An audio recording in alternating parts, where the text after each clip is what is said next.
Papa Luciani deve essere santo subito.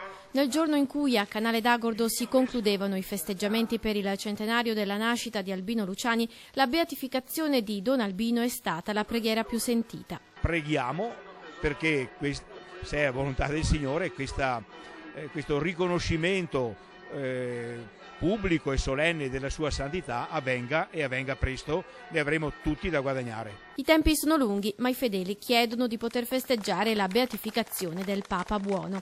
Albino Luciani nasceva qui e davanti alla sua casa natale il sindaco ha inaugurato la formella di Franco Murer. Voi che venite in tanti da Vittorio Veneto, voi pellegrini che oggi con la vostra presenza avete dimostrato un grande atto di fede. 17 pullman e 700 pellegrini dal Vittoriese, dove l'impronta di Albino Luciani è rimasta impressa negli anni 60, quando era il vescovo di quella diocesi. Ho avuto la sensazione che molti dei presenti fossero stati cresimati da lui, abbiano ricevuto da lui il sacramento della confermazione e quindi avessero nei suoi confronti questo legame sacramentale che segna la loro vita.